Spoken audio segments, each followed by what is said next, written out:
राधे श्याम। आइए सुनते हैं एक सत्य घटना। श्री मलुकपेट आश्रम में हुए 3 दिन में कृष्ण दर्शन।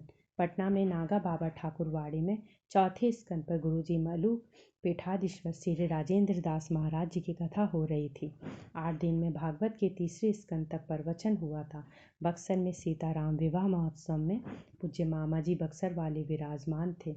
उस समय ध्रुव जी का चरित्र गुरुजी सुना रहे थे। उस कथा में एक लड़के पर ऐसा कथा का प्रभाव पड़ा कि श्री कृष्ण दर्शन की लगन हो गई। उसने बक्सर वाली कथा गुरुजी की सुनी हुई थी। 1 साल बाद एक दिन वो लड़का कथा के बाद महाराज जी जा रहे थे अपने निवास स्थान की तरफ। वह लड़का पीछे पीछे दौड़ा आया, बोला, महाराज जी मैं आपसे मिल नहीं पा रहा था, मुझे बहुत ज़रूरी आपसे बात करनी है। तो आश्रम के व्यवस्थापक बोले कि गुरुजी ये लड़का बहुत रोता है, ये यहाँ था, इसको हमने कहा भैया दूसरी जगह रहो, यहाँ मत रहो, यहाँ मत मरो। गुरुजी को बहुत दया आई। वे करुणा में भरकर बोले, आप लोगों ने ऐसा क्यों कहा? तो वे लोग बोले, काफ़ी दिन हो गए हैं, इसने खाया पिया नहीं, दुबला पतला पहले से ही है, इसने भोजन नहीं किया। महाराज जी को और करुणा आई कि इसने भोजन क्यों नहीं किया।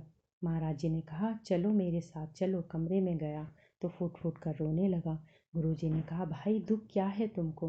रो कर के एक ही बात उस लड़के ने कही कि अब एक क्षण मुझसे जीवित नहीं रहा जाता है, किसी भी प्रकार से श्री कृष्ण का मुझे दर्शन करा दो। और कहा कि पटना के आसपास का रहने वाला हूँ, मैं सरकारी नौकरी छोड़ कर आया हूँ, मैं सरकारी गेस्ट हाउस में शिमला में मैनेजर के पद पर था। गुरुजी ने पूछा, क्या साधन करते हो? उसने कहा, द्वादक्षर मंत्र का जप करता हूँ, नौकरी छोड़ दी है, विवाह भी नहीं किया, पिताजी बड़े नाराज़ हैं मेरे जॉब छोड़ने से। महाराज जी ने पूछा, तो भोजन क्यों नहीं किया?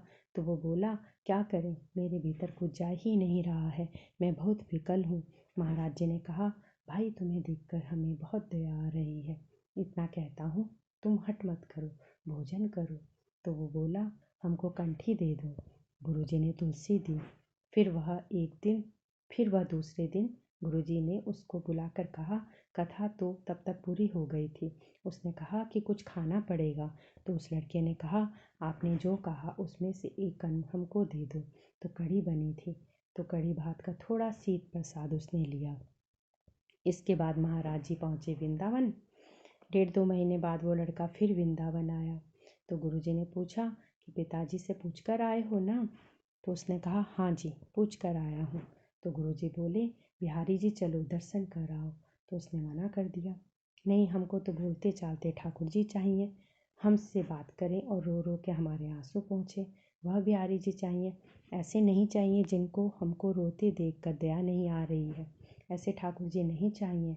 गंगादास जी ने कहा, महाराज जी आप भी ऐसे ऐसे लोगों को ले आते हो, पता नहीं अब यह मर जाएगा, ये खाता पीता तो कुछ है नहीं, कई दिन हो गए हैं, बस रोता ही रहता है, मर जाएगा तो स्थान की बदनामी होगी कि नया लड़का पता नहीं कैसे मर गया। महाराज जी ने उसको समझाया, वो माना तो नहीं, और उसने घोषणा और कर दी कि अभी तो मैं पानी पी रहा हूँ, आज से मेरा पानी भी नहीं पीऊँगा। उस लड़के को बहुत अच्छे से मलुकपेट की महिमा पता थी कि यहाँ पर अदृश्य से सिद्ध संतों का वास है, जो महाराज की वाणी को कभी हानि नहीं जाने देते, और सीताराम जी और राधा कृष्ण की लीलाओं का महाराज जी सदा खुली आंखों से दर्शन करते हैं। इसलिए उस लड़के ने कहा, नहीं आपको छोड़ के भी नहीं कहीं नहीं जाऊंगा। महाराज जी बोले, मुस्कुराते हुए बोले, अच्छी बात है, छोड़ के जाएगा नहीं, पानी भी पिएगा नहीं, चलो भगवान मंगल करेंगे, ऐसी इसकी विकलता है तो कुछ ना कुछ इसके ऊपर कृपा होगी ही। ऐसा गुरुजी ने अपनी महिमा छिपाते हुए बोले। केवल जप करता और रोता था वो लड़का। तीसरे दिन की घटना है। गुरुजी अपने कक्ष में मध्याह्न का गर्मी का समय था, आराम कर रहे थे। वह लड़का तेजी से दौड़ता हुआ गुरुजी के कक्ष में पहुंचा। आकर उसने कहा कि ठाकुर जी अभी मेरे सामने से भागकर आपके कमरे में आए हैं, ये खड़े हैं सामने। चरण से लेकर मोर मुकुट तक संपूर्ण वर्णन किया ठाकुर जी कह रहे हैं कि आओ मेरे हृदय से लग जाओ। फिर वो मूर्छित होकर गिर गया। महाराज जी ने थोड़ा गंगा जल दिया, तो वो उठा और महाराज जी के चरणों में सिर रख करके अत्यंत प्रसन्नतापूर्वक कहा कि मैं जो चाहता था वो हो गया। श्री कृष्ण ने मुझे हृदय से लगा लिया। अब मेरा मन है कि मैं हिमालय की ओर जाऊंगा, उत्तराखंड की ओर जाऊंगा, जहाँ कोई मनुष्य ना हो, ना हम किसी को देखें, ना कोई हमें देखे। वहाँ रहूँगा, मुझे आशीर्वाद दीजिए। गुरुजी ने कहा, वहाँ ठंड है, कुछ कपड़ा ले लो। तो कहता, ना कपड़े की ज़रूरत है ना पैसे की, बस ज़रूरत है आप दोनों हाथ सिर पर रख दो। जय हो राधे श्याम। अगर आपको हमारी ये कोशिश पसंद आई हो तो कृपया संतों के अपने इस चैनल को लाइक करें, सब्सक्राइब करें। राधे श्याम।